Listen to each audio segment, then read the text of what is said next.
Okay, so you guys are watching this, I presume because you want to come to China to study for free.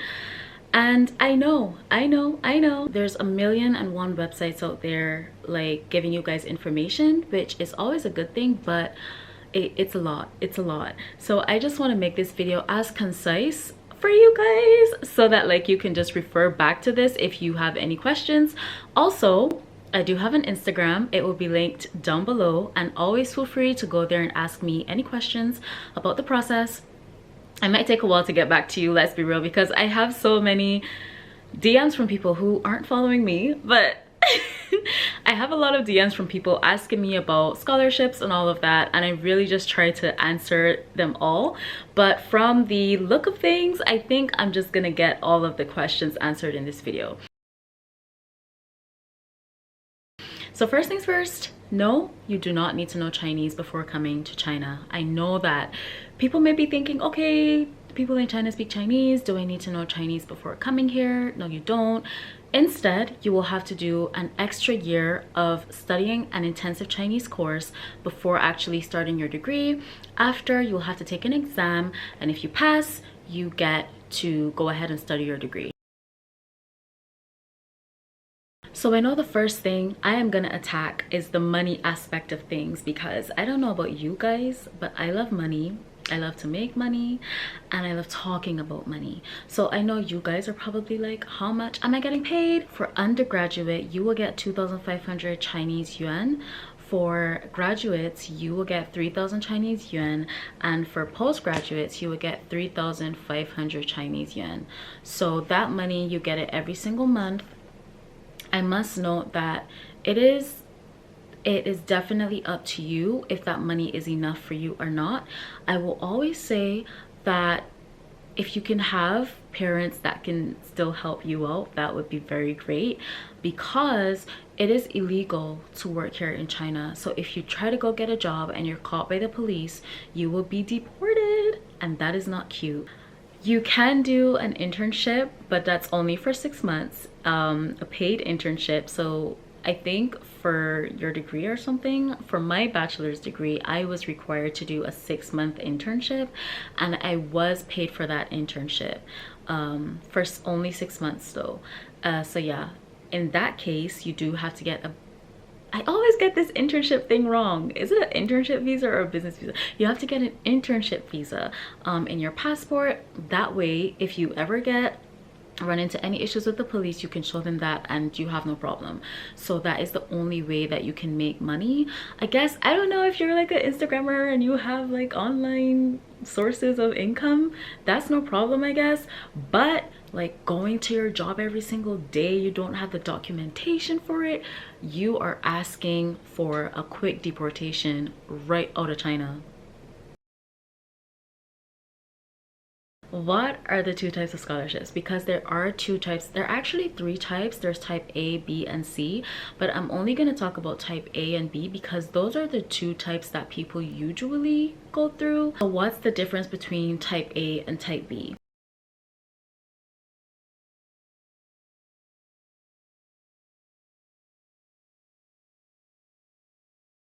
So I would advise you guys to do these key things. Okay, the first thing you're going to do is call the Chinese embassy that's in your country. You're going to ask them, when is the application starting date? When is the deadline? Which website do you have to upload your documents to? And what is the agency number of that embassy? This agency number is very important because when you actually go to upload your documents on the website, you will need to input this agency number so that they would know which Chinese embassy of which country you're applying from. And lastly, you're going to ask them, where do you have to submit your documents? Most countries actually require you to submit your documents at a separate office that's not located in the embassy. So then you would ask them for this office's number. After you get the number, you will call this office. The first thing you're going to get is the address. You need to ask them for the address so that you know where to submit your documents. Then you would ask them for their opening and closing times just in case you are like submitting last minute. And then you're going to ask them, how many copies do you need to submit of your physical documents? This is a very important question because sometimes you're required to submit more than one copy of your physical document. Please note that things definitely are subject to change since COVID has, taken over the world. So it's best to ask these questions so that you'd be absolutely sure of what you must and must not do. The difference between the type A and the type B is that for the type B now, you're applying directly to the schools. For this, I was in China. I was at my school. I already knew which school I wanted to go to, so I applied directly to my school. Actually, you can apply through both. You can apply to your government and you can also apply directly to the schools. For the type B scholarships, the process is different. It's also under the assumption that you know which universities you want to attend.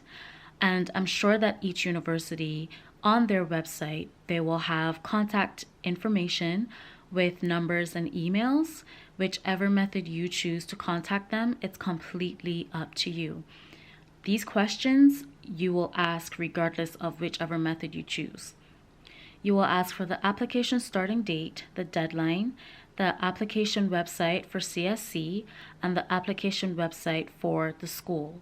This application website for the school is where you'll have to apply online directly to the school, and the application website for CSC is where you will apply online to CSC. So these are the two websites that you will need to ask for. Lastly, you will need to ask them for their agency number, which is very important. The agency number tells CSC which universities you are planning to apply to. Note that with the Type B scholarship, you will be incurring extra costs. You will have to pay an application fee per school. The prices also range per school. That information you can ask the schools or you can try to find it on their websites. It's completely up to you.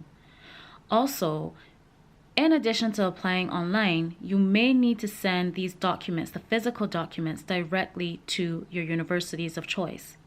This will also be another question for you to ask them if this is a required step.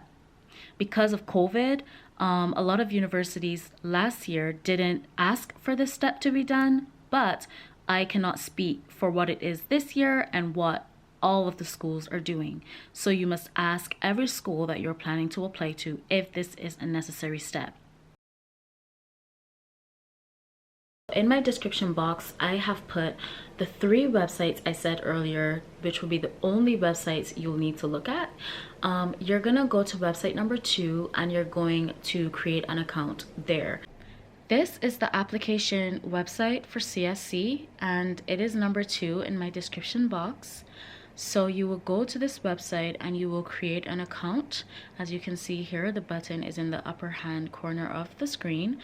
After you've created an account, it will lead you to this page.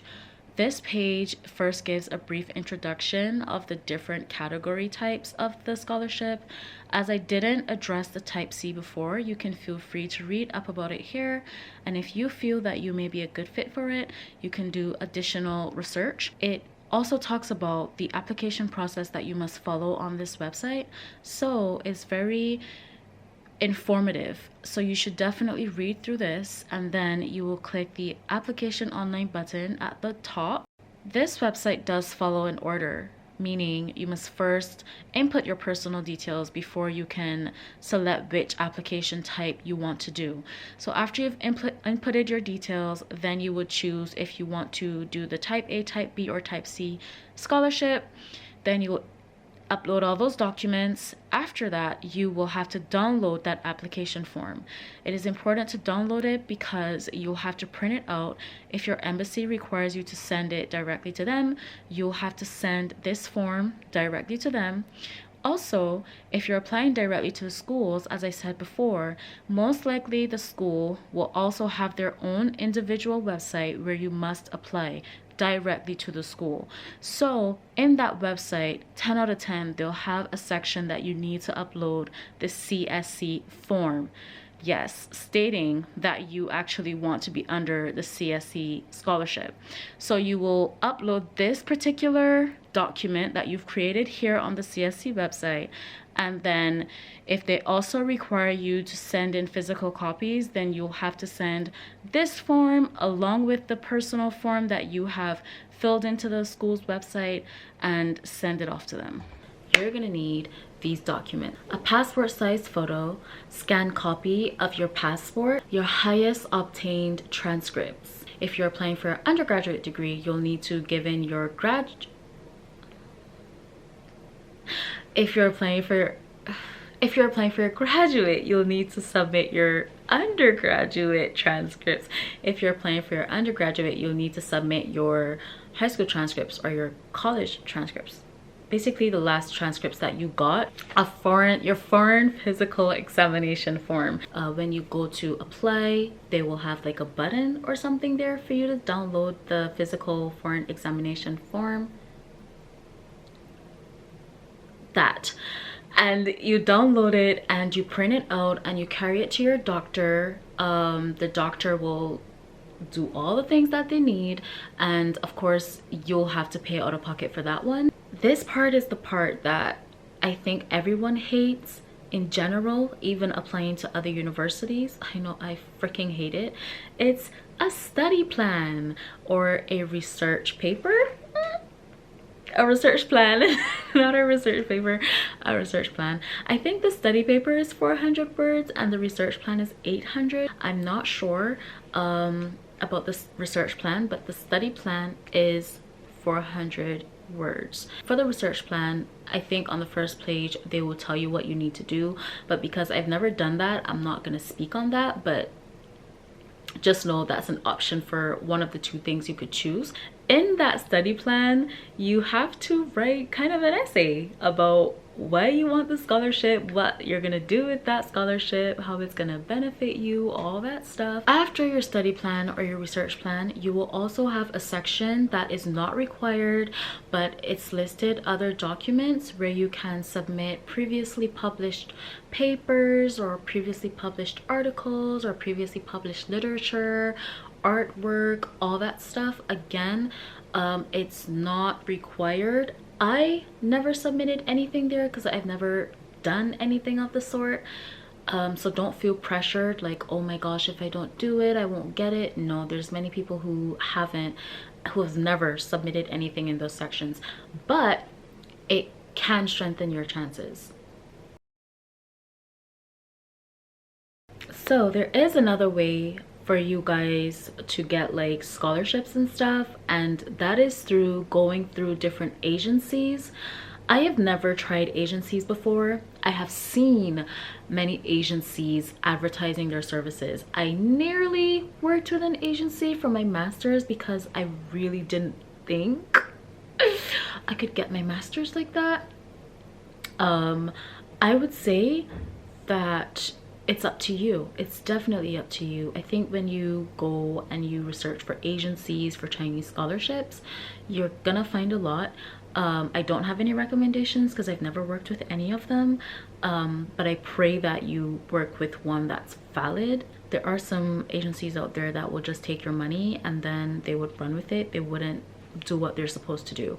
So be careful and just be very careful and make sure that you research a lot, but you will have to pay the agency to help you get in, you know what I'm saying?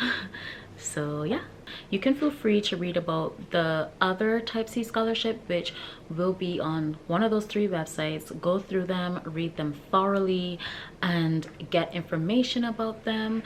Now I'm just going to touch on some other things that you guys might need to know as well. As I did say before, you do not need to know Chinese before coming here, but for your first year, you will have to do an intensive Chinese year, like Chinese preparatory year. For this Chinese year, there's only like 10 or 11 universities across China that offers this Chinese year.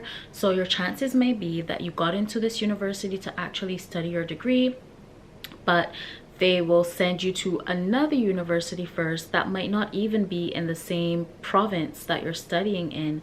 They'll send you to another province, to another school, to do your degree, to do your Chinese year first.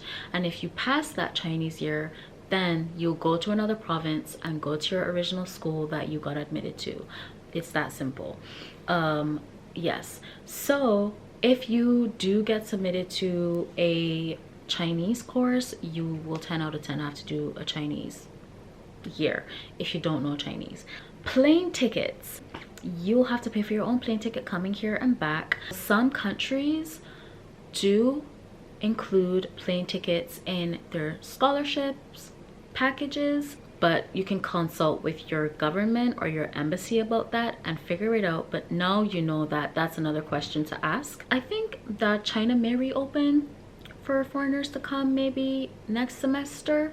I think it's probably leading there, so don't let the fact that China is closed down right now stop you from applying, because you never know, maybe you won't apply and then boom, next semester they start allowing people to come back and you're like, shit, I missed an opportunity. Honestly, I think that's it. I explained the process, I explained everything. I think I covered everything. If not, you can ask me questions down below. I will get back to you. And thank you guys so much for watching. Yeah. Also, most importantly, please subscribe to my channel. Bye guys. See you next time.